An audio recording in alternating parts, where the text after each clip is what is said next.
waxaa jiray keiskii aan hore idinku soo tabiyey oo aan maanta wada helay. keiskaasoo markaa nin la dhihi jiray maxamed siciid oo dhulbahanta ahaa, kana ahaa beeshi maxamuud garaad, kaasoo daaraa markaa in 1938 maadaama xaaskiisu ahayd naag cadaan ah uu u dalbay inay ogolaasho dowladda ingiriiska siiyaan inay ku noqoto gobollada waqooyi, maadaama xilligaas uu ingiriisku gumaysan jiray loona yaqaanay maxmiyadii waqooyiga ee Soomaaliya. taariikhdu markay ahayd 9kii bishii 6 1938 ayuu markaa warqad u qortay xafiiska maxmiyadaha, isagoo markaa sheegay in xafiiskan uu dhowr jeer hore u yimi arrimo la xidhiidha ummadda Soomaaliyeed ama dad uu caawinaya ha ahaadaan ama sidoo kale warqada isaga Somaliland looga soo qoray ha ahaadaan, laakiinse maanta uu doonayo in xafiisku uu ka codsanayo inay u qaabilaan in ay u arkaan arrimo isaga danihiisa gaarka la xidhiidha. sidoo kale wuxuu warqadda sii raaciyey, wuxuu yidhi anigu waxaan ahay nin dhulbahanta ah, waxaana ku dhowaad ku noolaa waddanka England 20 sano. si kastaba ha ahaatee waxaa jirtay buu yidhi beryahan ila soo diristay inaanan wax shaqo aanan hayn amba shaqadii ay ka dhammaatay, sidaa daraaddeed buu yidhi waxa aan doonaya ama aan ka fikiraya inaan ku noqdo Somaliland, dhulkii Soomaaliyeed. haddeer buu yidhi anigu waxaan ahay nin xaasla ah, sidoo kale waxaa ii jooga wiil 15 jir ah. markaas aad baan idinka mahad celin lahaa buu yidhi in aan xafiiska imaado markaa interview lala yeesho markaa si aan ugu codsado xaaskayda in lay siiyo fiise ku noqoshaa waddankii maadaama xaaskiisu ahayd gabadh caddaana.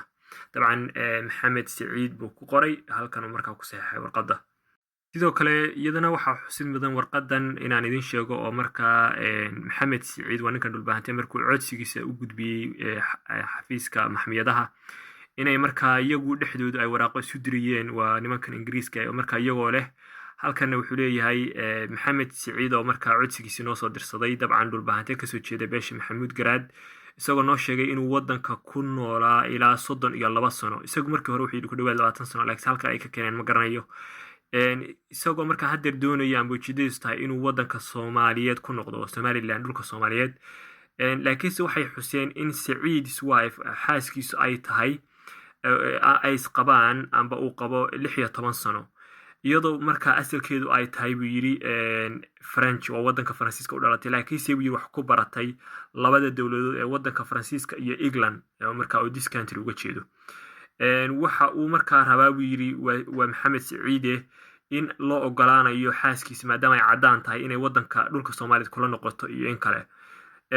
waraaqdan wuxuu kusoo lifaaqay markaa xafiisyada ingiriiska markay isku qorayeen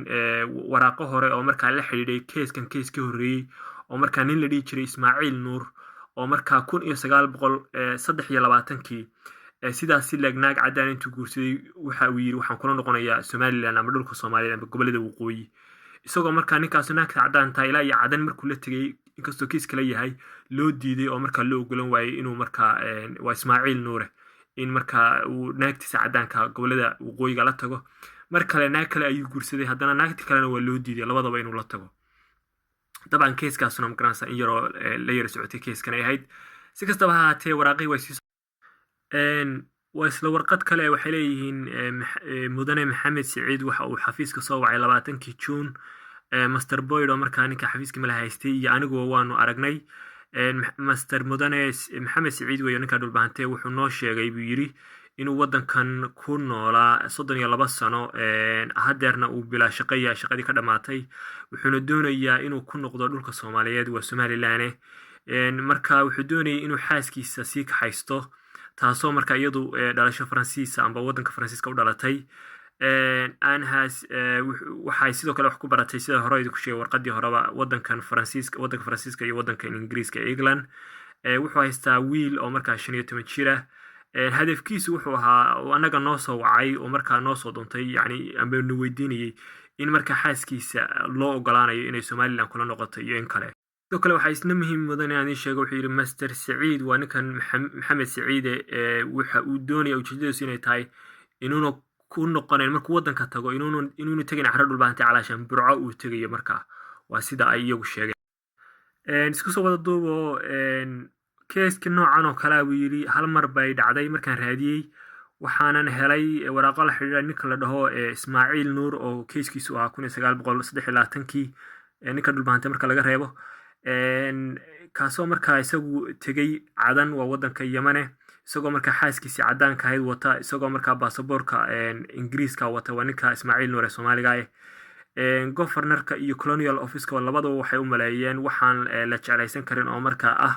in markaa xaaskiisu ay markaa loo ogolaado protectorate maxkamiyad in loo ogolaado dabcan diidma ayaa la siiyey ninka Ismaaciil Nuur iyo xaaskiisii markaa Cadan meesha markii diidmada ay ka heleen meeshay ka aadeen ma garanayo laakiin kulba iyaga waa la diiday markay Cadan tageen inay wadanka Somaliland waa maxkamiyadda marka Ingiriiska gumaysanayeen inay galaan waa loo diiday 1923 sidoo kale waraaqo suuqoris kadib iyo wadahadal kadib wasiirka maxkamiyadaha waa Sir H Kitter Mastera labadan qodob buu sababay inaan ninka Maxamuud Siciid naagtiisa loogu ogolaan karin inay ku noqoto Soomaaliya qodobka koowaad oo ah in xaaskiisa aynan kafaalo qaadi karin amnigeeda oo marka ayna guarantee siin karin in ay ilaalinayaan iyada amnigeeda oo ay kafaalo qaadi karin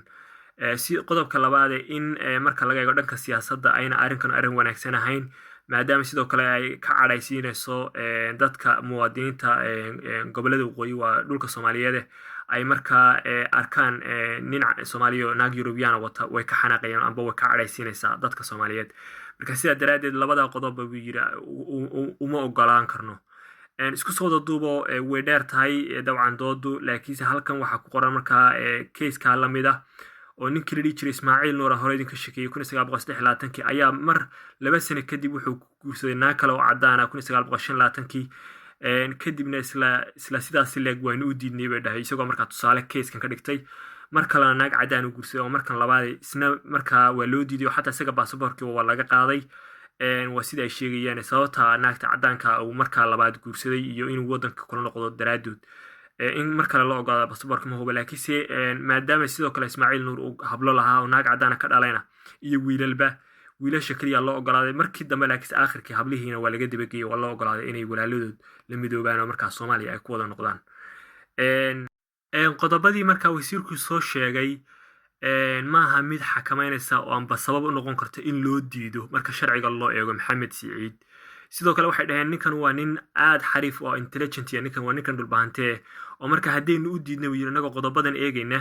wuxuu yiri xafiisyada inaga koreeyay ayuu inaga dacweynaya oo sharcigu calaashan inay la tiigsanaya waa ninka dhulbahante sida daraadeed waxay u baahdeen in marka sabab rasmi ah oo sharciga loogu diidi karo ninka dhulbahante xaaskiisa inuu Soomaaliya ula wada safraan amba u ceshto la kaalay bay leeyihiin oo iyaga dhexdooda ayaa doodaya marka waxay sameynayaan qiil bay u sameynayaan oo waxay doonayaan inay ninkan inay iskugu tagaan oo marka ay u soo saaraan sharci ay ninka ugu diidayaan oo amba ugu marmarsiyoodaan cunsurnimo daraadeed maadaama wadanka gumaysanayeen maadaama ninka dhulbahante uu yahay nin Soomaaliya oo marka xoogaa farxumay ku tahay inuu berbere kala dego naag cadaan iyaga wadankii dad cadaan ay gumaystaan marka iyaga waxa ka dhaadhicay naag cadaan dad aynu gumaysano sidee bay ma garanaysaa naagahena wadankooda ugu la degi karaan marka xoogaa xagga bay xaggaas ka yiri cagajiidayaan marka waxay noqotay inay la xiriiraan governorkii haystay Somaliland oo markaa inay waraaqo u diraan ninkan dhulbahante in la sii warwareejiyo markaa kiiskii lagu raajiyo sidaas ayay qorshaysteen dabcan waqtiga ay dhacay marka governorkii warqadii marka u dirsadeen isna uu uga soo jawaabay intuu uga soo jawaabin bay waxay sii sheegeen sababahan hadeer ay hayaan in ahayn sabab sharciyeysan sida daraadeed hadii marka ay u diidaan in marka aqalku ka fadhiisan doono aqalka baarlamaanka Ingiriiska miyaa looga jeedaa mise xafiiska maxkamadaha marka waxay dhaheen weynaynu policy sharciyo cusub aynu baas garaynaa kuwaasoo intaynan Maxamuud Siciid jawaabta siin sharci aynu ku xakamayno noqon doona marka waxay dhaheen haddii hadeer diidno diidmo sharciya kuma salaysnoto sida daraadeed ninkan trouble buu samayn doonaa marka calaashan xafiisyada sare ayuu dacwad u tagi doonaa maadaama nin intelligent uu yahay ninka dhulbahante sida daraadeed waxay doonayaan inay adopt gareeyaan amba cases inay sharciyo cusub ay ugu diidayaan in xaaskiisa wadanka ula noqdo ay ku soo saaraan marka sida daraadeed hadeer waxay doonayaan marka inay u helaan qiil sharciyeed oo marka ay Maxamed Siciid ugu diidaan inuu xaaskiisa cadaanka ugu kaxaysto dhulka Soomaaliyeed amba Somaliland maxkamiyadii Somaliland dabcan 10 daqiiqo way ka sii dhamaanayaan marka part 2 ayaan kusoo daraya qaybaha kale insha Allah